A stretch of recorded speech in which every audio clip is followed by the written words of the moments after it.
Bonjour, très chers compatriotes. Ezali Wabino Pierre, Mike Mulowai. Le lot de la situation ya République démocratique du Congo. Makambozo le kanakati ya République démocratique du Congo pe libanda ya République démocratique du Congo. Congo na yo Congo nanga. Congo ya bisonyo soba congolais. Sans tarder token de la situation ya essence ou carburant na République démocratique du Congo. Il y a eu un peu de pagaille, mais ça commence déjà à se tranquilliser à Kinshasa, à la pompe. Ça s'est tranquillisé déjà. Déjà, il y a des responsables, je dirais, ça les déclaration et tout ça. Le bi essence les autres en Mwanda et tout ça, et ya mais prix problème ils allaient prix stock ils allaient déjà le bac que stock et sili problème ils allaient bon situation wana ils allaient situation où you ils allaient qui bon tout l'anda non ah bazo le bandengeni le DG de Engen RDC Charles Nikoba Sall, également le président du groupe professionnel de distribution de produits pétroliers, GPDPP en sigle, en train de réguler,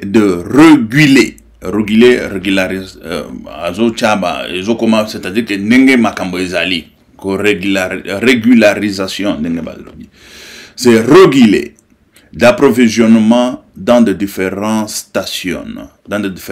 stations.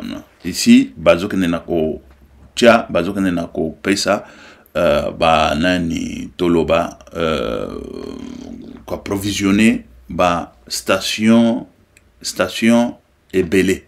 Oyo ya Kinshasa. Problème est là qui est sans cesate. Ceci c'est là, patati patata. Tokoya ko la situation wana. Même na poto il y a eu des problèmes, il y a le lengo c'est dû à quoi? Dû à guerre oyo ezo salima na Ukraine. Et puis si moi pitopal la déclaration na bango ezawana tokoya ko lobelango. Donc la situation il y a est il y a République démocratique du Congo. Dans l'est de la République démocratique du Congo, on parle de la population locale avec la complicité, il y a Toloba, la complicité, il y a rebelle M23, quel que soit Banini et tout ça. On a trouvé le Belango. C'est le feu entre M23 na Armée Nabiso. En attendant la négociation. Mais des négociations, yo, ezaka négociation en M23, négociation. Et depuis Banda, toye bakate suite ezalaka le lengeni. Tokoya ko lobela la situation sowana. Et voilà.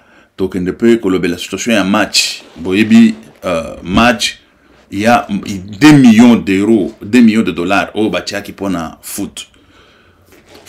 Batwana ba kabi mbongo po ezonga na kesite balia.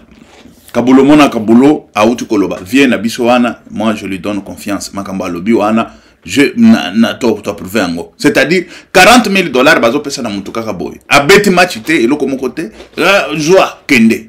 Et tout ça c'est quoi? Parce que misolo ezo tourner la corruption, et ça il faut le dire, la corruption makamba wana na nécessité na kati ya République démocratique du Congo. Et voilà, ça c'est la corruption. Donc il y a la paix situation, il y a Sama Lukonde, il y a la situation, il y a élection, la situation des élections n'a pas seulement élection, et puis carte d'identité. Ici on parle RDC. Chaque Congolais aura sa carte d'identité et électorale avant le scrutin de 2023. Gouvernement. Ça m'a Lukonde à l'objet situation. Bon. On ne sait pas par quelle magie, situation ou peut-être excusez très chers compatriotes. Bazuba stratégie mususu ou banini et là tokoya kolobelango tokoya ko analyser situation nyonso wana. Bon, sans tarder toujours kindena no to banda na situation où il y a pompe à essence. La situation est tellement grave dans la République démocratique du Congo et bandit déjà qu'on s'est dégradé totalement et bandit déjà qu'on quitte la situation Isali. Il y a la situation, il y a essence. Oh, on a pompe essence et tout ça. Bon, ils ont pagaille kaka. Moi mon pépé. Et bêta qui a un poto. bao bakendaki na ba station bango kende kuzwa ba nani ba essence biso tofandaka na ndako tokendaki o il faut tokende tokeko kutaka essence ezali essence boyoka et tout ça est spéculation et ça la nakati ya administration et ça la kana o babengaka ba marché toloba ba facteur externe ba facteur externe ezalaka ba facteur oyo eza libanda eza nakati ya organisation oyo bataka par exemple essence te eza nakati ya organisation wana te mais situation wana eza libanda siko situation wana ya affectaka marché d'une façon ou d'une autre et cause à la rumeur et cause à la spéculation et cause à la guerre et cause à la babiloko nyonso wana ezali o babenga ba facteur externe. Ce qu'on a un facteur externe, il y a un besoin en Ukraine. Est-ce que l'Ukraine a produit ça avec pétrole? Mais non. Ukraine a fait ça avec Bissoni. Bon, tout le bas. Nani Russie. Russie a produit ça avec Russie ne produit que gaz. Oh, gaz, c'est un poto. Est-ce que gaz à Russie bat en Afrique? Mais non. Gaz à Russie bat en Asie? Non. Gaz à Russie bat en... Mais pourquoi il y a oyo bozokana na komona makambo kaka spéculation et bandit essentiel et matipétal et loko et matita et tout ça c'est un facteur externe oyo batu bango moko bazosala po babimisa siko ba produit bazoa ba bénéfice tozokana na koloba pourquoi tozoloba lolenga wana parce que ici ezali déjà bato baza na kati ya ba toloba babenga bango entrepreneur bayebi ba situation nyonso wana et puis ba entrepreneur bango nde bayaka na ba situation wana ba bandika ba tusiko ba tamboli essence ko la terre essence ko la prix mati bango ba meli tant prix mati bango bateki na prix ya likolo marge nyonso wana et sali bango ba millionnaire ou ba milliardaire vous comprenez et c'est comme ça ne bande boyima makambo ezokana na kotambola. Parce que ba produit nyonso tant tout le bas essence tout suite yebi déjà ba pays où ezalaka pays producteur ya pétrole et ça Qatar pays producteur ya pétrole premier pays producteur à pétrole to yebi yango ezali na ba Asie wana ba Qatar ba nini et tout ça sikoyo toujours que na Afrique pe tozaka parmi ba grand producteur ya pétrole Nigeria azali so 4e. Tant que vous avez Nigeria, na Nigeria. Muto muindu vraiment, toza mitema mabe. Mitema mabe. Pour nous comprendre Nigeria, Nigeria na tanga na nani nakuti Nigeria 4e producteur mondial ya pétrole. Na kama na lobi. Mais comment Nigeria a cause la lenga wana? Bon, toujours tout d'abord Guinée équatoriale. Oyo abandi ko produire pétrole sima pe asana pétrole neti ya Nigeria te. Mais bon mon ndenga batongi kona. Ya pa ya Biangema tongi mboka na ye. Mais Nigeria wana bozomona ekozala tozoka na komona ba Nigérien bazoka na Sud-Afrique. Dans Sud-Afrique n'a même pas de pétrole au Nigeria azanango. Bato mwindu c'est quoi encore? Bon, ezole kelanga. Toki to le bela makambo Congo. Et tout ça tant toujours le bela wa eza makambo Congo parce que ezo affecté Congo. Le loyo déjà pris et matitalo. Nani essence tuyoka ki mobulu na ba pompe essence et tout ça spéculation kaka wana bazoko pona guerre ya nani guerre sali nini est-ce que tout le banane ba bataka pétrole ba matisi talo te baril bango bataka na ba baril ba mesure na bango ezalaka baril ba benga kangolo lengwana ba baril na bango ezaka na ba prix wana ya ba 40-50 euros.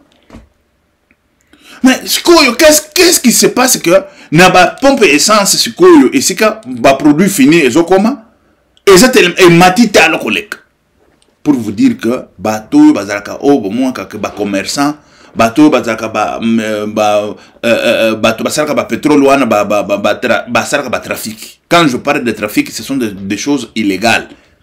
Ba bimisi na bango kaka ba spéculation de façon que ba gagner ba mbongo ebele. Et voilà la situation où ils ont un collègue. Tout le monde est déjà PDG, il y a Nani Abimi, a sali déclaration, na Kinshasa. PDG Nyonso, Oyo, il y a pétrolier, tout le groupe pétrolier et tout ça. Et puis, na ba société, Oyo, il y a DG, il y a Total. Voilà, Yewana, Ici, on parle de l'assurance du DG de Total à haute kosala nani déclaration. Total boyevi ki eza ba pompe essence pesaka nani ebele kuna. Ministre ya hydrocarbures Didier Bidumbu a salipe déclaration na ye azolo ba pétrole ezali et tout ezali. Makambo nyonso eza bien. Et voilà. Wana ezali na ndenge bazo spéculer. Et na cadre de spéculation wana toujours on a déjà que l'État, exactement l'État de la République démocratique du Congo, bah État nyonso ezui ba précaution pour na kokitisa talo ya pompe na essence na pompe. Bon, toujours que na koloba pourquoi État azozo ape ba disposition wana parce que État boyeba tamba te kaka essence. Awa en tant qu'économiste et c'est comme ça, muto akwa kutia biso tembawa azate. En tant qu'économiste, boyeba ke na litre moko ya essence ceux qui toujours sont bango na $1 parce que litre moko ya essence normalement ils akaba $1. Mais le louyo bakazo ilwana et comme ceux qui ba toujours que na ba $2 1,90 quelque ou 90 na ba français wana ninga baloba. Mais siko tant toujours que na kotala tant et comme $1 ou 1,90 wan boba que 60% ou 75% ou 60% ezalaka na caisse à l'état et kotaka na taxe à l'état ou babenga kake taxe à l'état, c'est-à-dire que l'état nda profitaka mingi na ba taxe wan yango siko ozomona que pona kokitisa bango ba kokitisa à partir de ba taxe na bango de façon que nani ba essence équite. Mais c'est quoi ils mata sur base de quoi? C'est ça oyo toujours qu'on a comprendre parce que production oyo et ça la na Qatar et pardon production il y a nani il y a essence ça la na Qatar oyo ils ali Asie minière et tout ça et ça la na poto wate na Ukraine te na Russie te mais c'est quoi ils ont affecté babiloko wana ndenge c'est ça des questions qu'il faut se poser. Ils ont affecté ngo ndenge tout ça c'est du vol oyo batwalingi bayibaka basanrichiraka illégalement. Et voilà, na ba pompe essence makambo et bongi. Ici on parle DG baba azolo bandenge nini bazokene bango moko déjà na ba pompe essence bazotia. Mais tout monde quelque part bazolo ba quel que soit ba déclaration na bango balobi ba pompe essence msusu ezaka okanga ko ba stock ezate ce n'est pas ça le problème ezali spéculation. Wana na temps où ezali spéculation. Et voilà. Et voilà.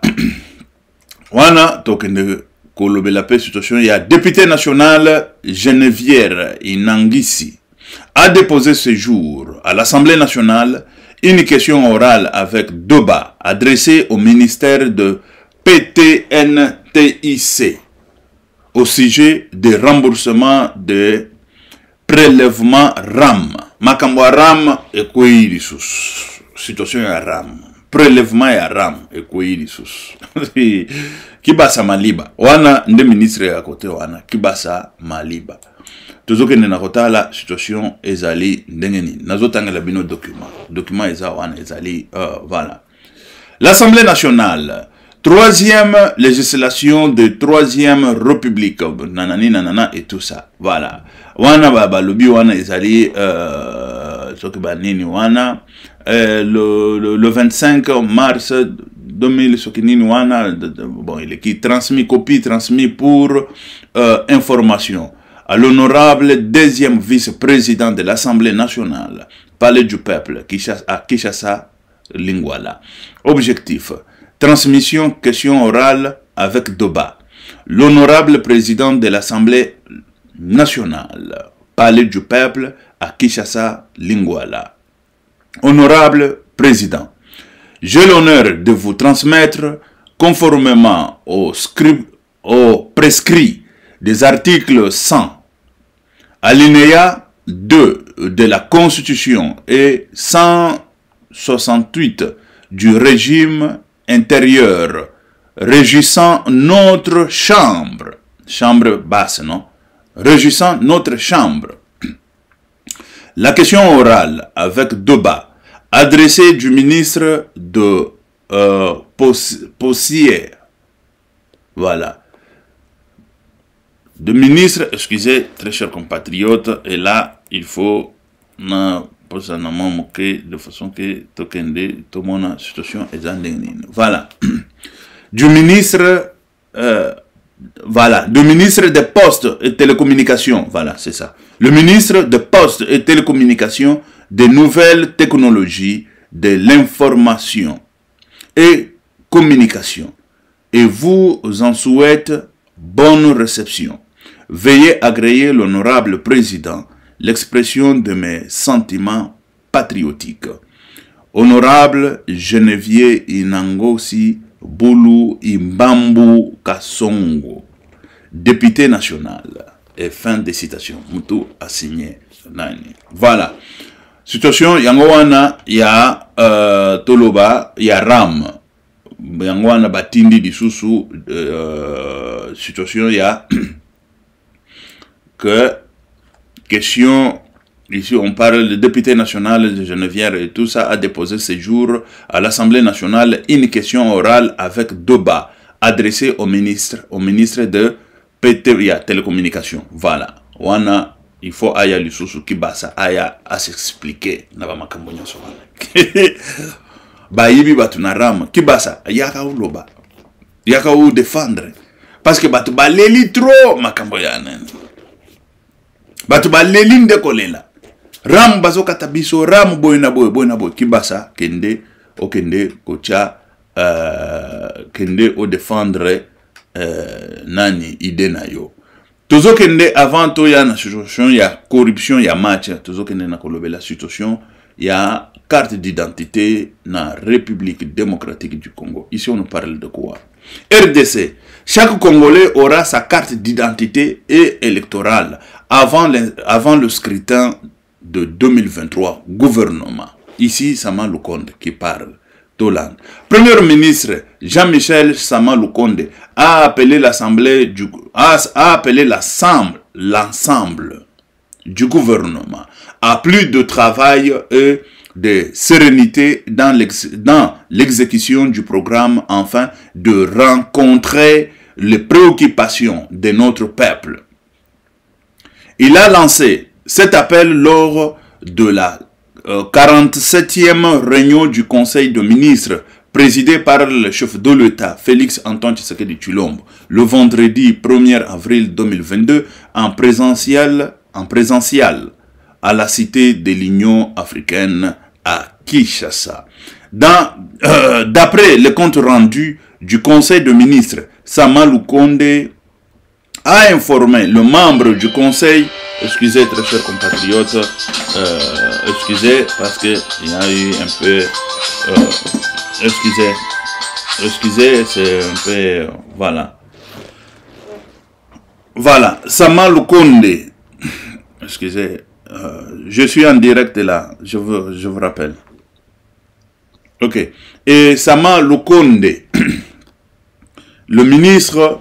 Ici, on dit quoi? Excusez, j'étais là. Voilà. Sama Lukonde a informé le membre du conseil que pour accélérer le processus de mutualisation des opérations d'identification, de recensement et d'enrôlement de la population après la signature des différentes décrets. Ici, on nous parle déjà enrôlement. Hein, ici, on parle de recensement et enrôlement. On ne sait pas, on va le faire. Du coup, ou le recensement que vous allez après, enrôlement paie après. C'est ça aussi le grand problème. Hein? Ici, bah, bengi bangonyo so ya enrôlement na enrôlement na recensement bangonyo so de façon que bah ça la msal. Mais ici, c'est ça que je n'arrive pas à comprendre, que ça serait éparpillé. Bango kotoyo bao kotoyo, parce que tamba sala ka recensement ils accaparent enrôlement pe à part n'importe yeb. Mais ce qui enrôlement na recensement ils ont salema mokolo moko, on ne comprend pas, parce que recensement ils salamaka sur le terrain. Enrôlement yango batu bakenda ko s'enrôler ak. Mais ba recensement eza batoyo bakweya na mapango ya batu, na lopango oyo batu bazaka combien. Bozalaka combien? Papa, maman, na fulani. Voilà. Bah ça le recensement. Mais ce koyo enrôlement ezali bato bazokenda ko s'enrôler pour bazwa ba carte ya ba électeur, parce que bato wana ba s'enrôlaka ezalaka ba mineur bazalaka kunate ezalaka ba majeur pour enrôlement. Et tant ba majeur ba kenda ko s'enrôler bazokenda na koyeba banani ba ko voter te. et wana ezali na chambre oyo ezaka ya seni yango moko mais recensement ezali ya seni te recensement yango ezali ya recensement yango ezali ya OPIM, ce qui veut dire Institut National des Statistiques. Voilà, c'est comme ça. Institut National de la Statistique. Institut National de la Statistique, bango bazalaka à part. Voilà. Sikoyo, bango bazalaka nani Institut National de la Statistique, bango bazwaka na ba mineur, bakotisa ba mineur. Na ba bébé, na ba ni. Et voilà. Mais aussi longtemps nakati ya république toloba république oyo ezali république ya malam esala makaka mwana soki abota milelo bakendaka ko enroula bakendaka ko déclaraka mwana devant nani commune na bino bokeyi bo enregistrer mwana commune ayebaka combien bana babota milelo combien bana babota milobi combien bato oyo ba congolais oyo babota misika bakote sika na ba oyo bazwi pe ba nationalité ezana ba congolais oyo pe baza ya misika ya bamboka mususu oyo bazwi nationalité mais chez biso c'est zralala mutu aza congolais kaka lolenga wana toyebi te ke tata na ye nani mama na ye nani et c'est comme ça nous voyons que tozokana na komona à la présidence mutu bazobi azaka étranger on ne sait même pas identifier mutu aza étranger lolenge nini ou aza congolais lolenge nini et c'est comme ça chez biso administration ya kokufwa ezali ya kokufwa mais cette fois-ci je ne sais pas comment est-ce que on va procéder na administration ya konroler bato et puis na nani makambo pe ya recensement je ne sais pas ndenge ekokende soki bakokende nango parce que balobi en 2023 avant 2023 tous en a 2 ans déjà mais recensement chez biso wana toyebi il y a combien de temps mais aussi longtemps personnellement parce que recensement ezalaka mingi ba utilisaka ba mwalimu ce sont des enseignants ba école nyonso ezali aux environs wana ba enseignants ba koti ba ke basali ba nani basali msala wana ba futi bango ba mwana ni supplémentaire na bango voilà ba keyi ba quartier na ba quartier ba chef ya quartier ba si ba yebi ri fulani nana ba tukaka ya sur place wana nde ba yebi ko sala recensement na bango après bazu yango ba ke nango soki na commune na biso wana ba commune wana sala kanango bien te ba biloko nyonso wana ça ne marche rien que ne même pas pour na mariage ko surtout ka pour basale au papier au fele boy ozo ka bazu tsenga soki basanga $50 ou $100 na ebité ba o ba se mariage chez biso ba yebi ba situation ozoka soki $100 na kamwaka papier oyo kaka po nani a signé $100 mais bino mbongo yango bomoni yango kaka ofele boye lolenge lini mbongo oyo bo minimiza mbongo na Congo boye lolenge et sikoyo batu nyonso wana bozoka na kokuta ba bourgmestre banani nano tokenda même na ba élection pona ba bourgmestre ta ba bourgmestre ya Kabila tika bango kala même ba élection eleka wana baza wana basali soki 20 ans ba bourgmestre wana soki 20 ans soki 20 ans et tu lelo bazaka wana bazofutisaka bato ba yo kobala toke ina mairie toke ndokobala ngana Kinshasa na ndokobala na mairie na mvamisa nani pourquoi na ndoko vamisa kaka nani ya mairie wana la poto c'est gratuit ok na mairie gratuit bazui na ba cadeau ba pesi biki ba pesi yo imaginez-vous chaque mariage oyo salema na commune bazana ba cadeau na bango soki ya ba quelque soki nini wana bazo pesa bino to ba cadeau imaginez-vous tiko chebiso yo po bala $100 soki papier wana soki nini c'est de n'importe quoi. Bon, ce que ba mairie wana nde il a fallu que ba biloko unité ba recensement et ko salima lombango parce que ba ko zoka batu baza pemene wana chaque commune a yebi batu na ye et tout ça ba zui batindi na provincial peut azui atindi na national et c'est comme ça et ko kene na ngombango eza biloko moko ya ba 2 mois 3 mois c'est déjà fini mais chez biso nenge zoka ba temps on ne sait pas comment on ne sait pas. On ne sait pas. Et voilà la situation oyo tozokende nango bato il faut toyebake na 2023 tokozwa ba carte d'identité na ba carte ya ba électeur recensement eko salema tokoyeba tozalaka combien Et plutôt que non. Parce que quand on parle aujourd'hui de 80 millions, estimation, quand on parle d'estimation, ezali après près. Parce qu'on ne sait pas. Nakisa ça, Ozoka, oh, 8 millions, le lot 10 millions. Mais batongo 10 millions, wana ba uchi wapi. Est-ce que Bossali, est-ce que Bossali recensement? Rien. Bon, ce que, et ça par rapport à Nini, Batobakomi 10 millions. On ne sait pas. Toyoka Kaka, le Rengawana 10 millions. Tant que Gabon Mobimba, Gabon, je ne parle pas de Libreville, je parle du Gabon. Gabon Mobimba, baza 1 500 000. Mais comment la République démocratique du Congo à Kinshasa, la Kinshasa, quand je parle de la Kinshasa, la capitale seulement, on égorge, on dit que, ça je vous dis, ce sont des, entre guillemets, 10 millions d'habitants. Est-ce qu'on a recensé quelque part? Non. Mais pourquoi on dit que nous sommes 10 millions? Recensement et salama ya mbalasuka tamo buto azalaki vivant. Tambi so tobanda ko tambola na ba kilote ba kaputo la tozoke na ko sanga na ba poussière. Siko recensement wana. Le oyo bakutanga na ndako na recensement wana. Batunanga mbozaka combien na ndako na bandiko natanga. Fulani ngamo na dimia. Bakomi na monika ka bakomi bakei nini recensement bakoti na ba voisin. Kalo lenga wana. Mais siko recensement on a appelé ça information wana tanga na amwana dimi ne yango eza wana tilelo bazungu na koyebisa biso ko soki nini toke na situation ya corruption na kati ya République démocratique du Congo bato balingi teke makambo oyo ebonga makambo ya corruption na kati ya République démocratique du Congo bale ebetami bale betami ndeko na biso kabulo mona kabulo alobi 40 000 bazo pesa na bato tant que résultat na no monanité bon bale betami na Kinshasa tant bale betami na Kinshasa to moni embi partout to le baki kaka peut-être qu'on na Maroc mais c'était difficile, c'était prévisible. On ne voulait pas décourager le peuple, on ne voulait pas décourager qui que ce soit. Chez Bicho, il a fallu tout gagner toujours à point. On ira gagner où? Au Maroc. C'est là où on ira gagner. Non, c'était prévisible que non. C'était prévisible. On nous a marqué 4-0. 4-1, pardon. Et 4-1 là, bah jouer Nabiso. Que se passe-t-il? Aussi longtemps, tous on a des grands joueurs. Bazana Poto, Bazana Manine. Kabulo, alobi ba joueur susu bazali banan. Yemoko denga benga ngona monoko na e. Alobi ba mafioso, c'est comment encore? Ba bandi. Baye ko yibaka misolo bakei. Bon. Problème mais on est nini.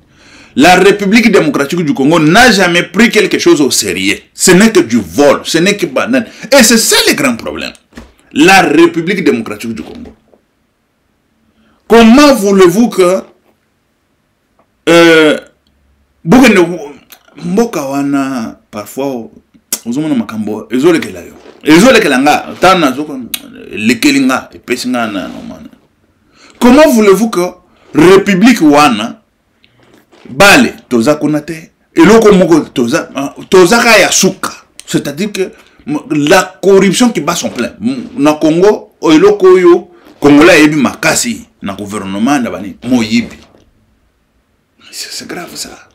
C'est très grave, je vous dis que c'est très grave. Il faut au moins du sérieux. Et du sérieux et kokoma tamu kolo komona République et bandit koyo bat babazu du sérieux République peut kotelem. Et hôtel m'a payé bandit au kende le bosso. 48 ans nano tokenda coupe du monde. 48 ans. C'est quoi ça comme histoire? On n'a pas des enfants ici en Europe qui jouent. Tous en abana. Au bazo beta nembona à gauche à droite. Équipe où il y a toujours le bas. Sélection il y a nini. Il y a Belgique. Tout le monde qui est un Congolais. Notre fils congolais est là. Bon, ce que ma fils n'est pas il y a le lingoana. Bazate. Nous une sélection en Belgique, tout le monde qui n'est pas la barrage. Parce que sélection en Belgique, c'est maintenant ou tout comme on a que sélection en Belgique, il y a un comme Obim. Hein? C'est qui encore? Hein? Notre fils qui est na Nwan. Ce que Bajana le lingoana bazate. Ce que comment Congo wana Et c'est ça ma question. Ma question est que Congo tokoza la kaka ba dernière pourquoi et comment. La situation est grave, est gravissime. Kabulo oyo déclaration à Sali et sa déclaration moko monene, déclaration à que bazo pesa mutu $40,000 tan résultat na monante. Nanu ba beti même balete. Batu baye bazu ba mbongo na bangoche, batamule bakei. C'est très grave. Je vous dis que c'est très grave dans la République démocratique du Congo. Mais il faut que la situation qu'on a, ce qui est la responsabilité et le komoko et au Kende Liboso exaté. Et voilà, on est là pour pouvoir éclaircir la situation dans la République Nabiso pour le peuple congolais ayebandenini akoki ko Kende Liboso pour la situation. Toujours que nous la situation mususu ezali affaire bon ils en a pas faire mususu oyo ezali ya ba avion tout le monde cadre ya ba aviation mais tout le monde qui situation mususu ya mbemba to yebi que situation na ye ezalaki batumbaki ba avion na ye tant bakangaki ye akei na CPI to moni situation na côté na justice ba pesi mbemba raison. Mais batoyo basalaki biloko wana. Tout le monde justice et l'andeli bangote. Mais tout le monde balobi que na frais à l'État bafuta mbemba ba millions. Bafuta mbemba ba millions. Na frais à l'État. Mais les gens qui ont commis ces histoires là, baza wapi, bakenda pe wapi. Est-ce que baza na ba justice na biso wana te? Est-ce que l'État n'a pas comme ça la zo perdre au nom il y a un individu mokoboé sans que balan de la kabango sans quoi c'est ça la République au Congo c'est tout ce qui bazo lité pour na pouvoir ba côté na pouvoir bango ba bongi mais peuple est-ce qu'il y a bongi peuple est-ce qu'il y a zo se retrouver c'est ça le grand problème le peuple ne se retrouve pas l'argent d'associer le cause à la que ba peuple et tout ça et zalim bongo yo et cause à la que ba jeune nabiso le loyo nous avons ba jeune oyo balingi de façon que ba banda ba business na bango ba ko tia ba mbongo wana par exemple na ba organisme oyo et defisaka ba jeune mbongo sans intérêt mais ba organisme nyonso wana ezali bloqué na bato FCC c'est depuis longtemps bato FCC bayaka ba organisme wana ezali pona ba entrepreneur ba jeune mais bango bato FCC bakanga yango ekoma ya bango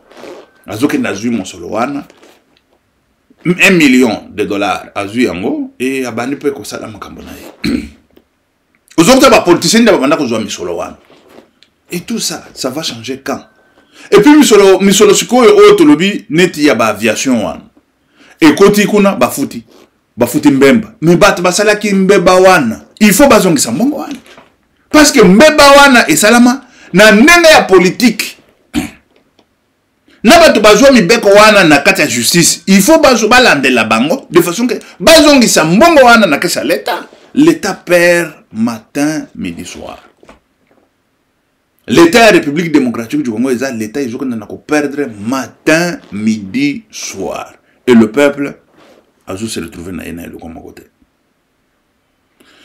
Ok, merci très chers compatriotes, tous ceux qui sont sous Mbalasima, que Dieu vous bénisse, que Dieu soit avec vous. Ezali Wabino, Pierre, Mike, Mloai. Merci, ciao, à la prochaine. Que Dieu vous bénisse.